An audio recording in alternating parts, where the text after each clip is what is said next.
بسم اللہ الرحمن الرحیم۔ السلام علیکم ورحمۃ اللہ وبرکاتہ۔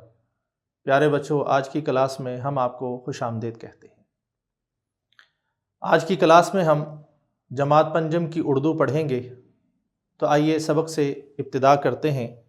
آج کا سبق حمد سے متعلق ہے۔ حمد کسے کہتے ہیں؟ یعنی اللہ کی تعریف۔ اس سبق کے حاصلات تعلم سے مراد یہ ہے کہ اس سبق کو پڑھنے کے بعد، اس کی درس و تدریس کے بعد کیا نتائج ہمیں حاصل ہوں گے، اس کو حاصلات تعلم کہتے ہیں۔ یعنی اس نظم کو پڑھنے کے بعد طلبہ اس قابل ہو جائیں گے، کس قابل ہو جائیں گے؟ یعنی ہم سن کر اہم نکات اور اجزاء سے متعلق معلومات، مشاہدات اور خیالات بیان کر سکیں گے۔ دوسری چیز، اپنی جماعت کے معیار کے مطابق کہانی، نظم، واقعہ درست تلفظ اور لب و لہجے کے ساتھ بیان کر سکیں گے۔ تیسری چیز، ارکان اور الفاظ سازی کر سکیں گے، 2 رکنی، 3 رکنی، کثیر رکنی، مصوتوں اور مسمتوں کی مدد سے۔ چوتھی چیز، اپنی جماعت کے معیار کے مطابق بصری الفاظ کی پہچان اور استعمال کر سکیں گے۔ پانچویں چیز، حمد کو فہم کے ساتھ پڑھ کر متعلقہ سوالات کے جوابات دے سکیں گے اور اس کے بعد اس کے متعلق عنوان بھی تحریر کر سکیں گے۔ چھٹی چیز، نصاب کے علاوہ بچوں کے اخباری صفحات، رسائل اور جرائد کے مضامین، کہانیاں، خبریں، اداریے، اشتہارات اور خطوط بنام مدیر وغیرہ سمجھ کر پڑھ سکیں گے۔ اس کے ساتھ ساتھ نظم کے اشعار کا مفہوم لکھ سکیں گے، 1 سے 100 تک گنتی اردو اور لفظوں میں لکھ سکیں گے۔ اور اسی طرح آخری چیز حاصلات تعلم میں وہ یہ ہے، مترادف اور متضاد الفاظ میں فرق پہچان سکیں گے۔ یہ 2 ایکٹیویٹیز پیارے بچوں آپ کے سامنے رکھی گئی ہیں۔ ایک چیز ہے سوچ کر بتائیں۔ اس ایکٹیویٹی کو ہم انشاءاللہ دوران حمد پریکٹیکل فارم میں کریں گے، اور اس حمد کے لیے کس چیز کو یاد رکھنا ہے، جو یاد رکھنے کی چیز ہے وہ یہ ہے کہ حمد کو پڑھنے کے بعد ہمیں یہ سمجھنا ہے کہ یہ ساری کائنات اور اس میں موجود ہر چیز کا خالق اور مالک اللہ تعالیٰ ہے۔ ہر چیز میں رب کائنات کی قدرت اور کارگری نظر آتی ہے۔ اللہ تعالیٰ نے کوئی چیز فالتو اور بیکار نہیں بنائی ہے۔ سوچ کر بتائیں، اس ایکٹیویٹی کو ہم دوران حمد، سماعت کے دوران اور پڑھنے کے دوران کریں گے۔ اب ہم آتے ہیں حمد کی طرف۔ سب سے پہلے اس کے خاص الفاظ آپ ذہن نشین کر لیں: لاجوردی، صائباں، خوشنما، خلعت، گلستہ، رسیلے، شیریں دہاں، تسبیح خواں، کارگری۔ خاص الفاظ میں لاجوردی کسے کہتے ہیں؟ نیلا۔ صائباں آسمان، خوشنما بہترین، خلعت لباس، گلستہ باغ، رسیلے میٹھے، شیریں دہاں خوش گفتار، تسبیح خواں تسبیح کرنے والا، کارگری یعنی مہارت۔ اب ہم حمد کی طرف آتے ہیں۔ حمد سماعت کیجئے تاکہ درست تلفظ آپ کے سامنے آشکار ہو۔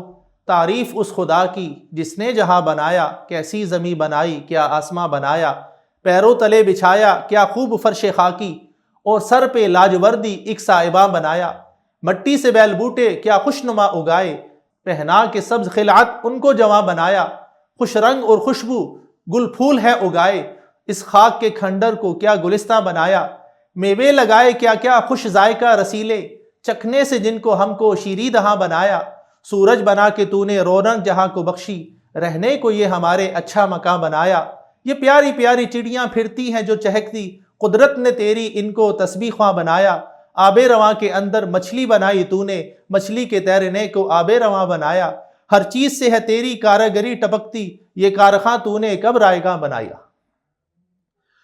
اب ایک اس کے اندر سرگرمی ہے، وہ یہ ہے ٹھہریے اور بتائیے۔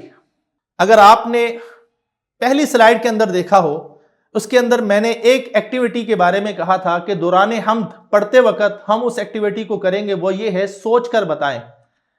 وہ سوچ کر بتانے میں کیا گیا؟ حمد سے کیا مراد ہے؟ یعنی آپ نے پوری حمد سنی، اس حمد کو سننے کے بعد آپ کو یہ علم ہو گیا کہ حمد کے اندر اللہ تعالی کی تعریف ہوتی ہے۔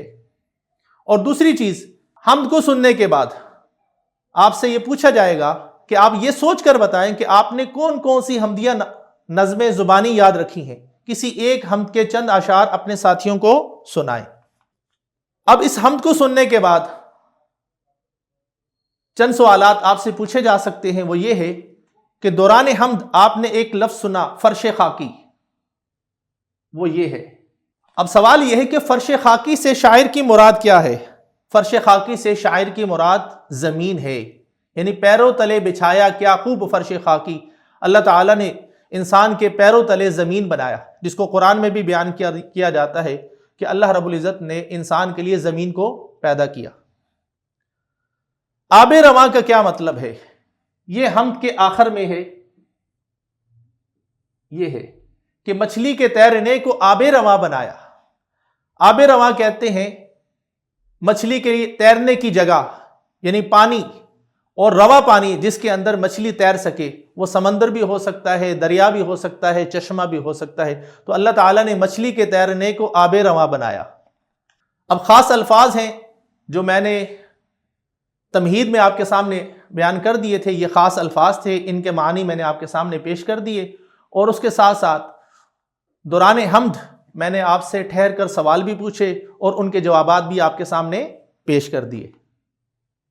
یہ تھا آج کا سبق، اور انشاءاللہ اگلے سبق کے لیے ہم آپ کی خدمت میں دوبارہ حاضر ہوں گے۔ آپ کی سماعتوں کا شکریہ۔